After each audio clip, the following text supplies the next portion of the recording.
سیدنا ابو بکر صدیق رضی اللہ عنہ کو خلافت کی تمنا نہیں تھی، یہ بات شیعہ کتاب سے دکھاؤں گا، اور شیعوں کی یہ معتبر ترین کتاب ہے حق الیقین، جس کا مصنف ہے مولانا باقر مجلسی۔ انہوں نے جلد 1 اور صفحہ 200 پر لکھا ہے،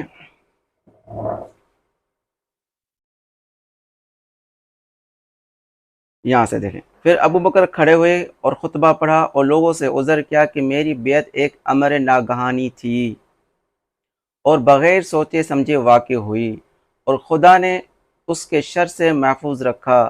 میں ڈرا کہ فتنہ و فساد برپا ہو جائے گا۔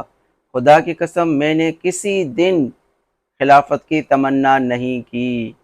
کیا لکھا ہے؟ خدا کی قسم، کون کہہ رہا ہے؟ سیدنا ابو بکر صدیق۔ خدا کی قسم میں نے کسی دن خلافت کی تمنا نہیں کی، تم لوگوں نے وہ امر یعنی خلافت کا امر میری گردن پر ڈالا ہے جس کی طاقت مجھ میں نہیں ہے۔ دیکھیں شیعہ کتاب میں بھی یہ اس بات کی واضح دلیل موجود ہے کہ سیدنا ابو بکر کو خلافت کی لالچ نہیں تھی، تمنا نہیں تھی، اور وہ سچویشن بتا رہے کہ اس طرح سے ایمرجنسی میں یعنی ایسے حالات پیدا ہو گئے کہ مجھے خلیفہ میرے اوپر خلافت کا بوجھ ڈالا گیا ہے، مجھے اس بات کی تمنا نہیں تھی۔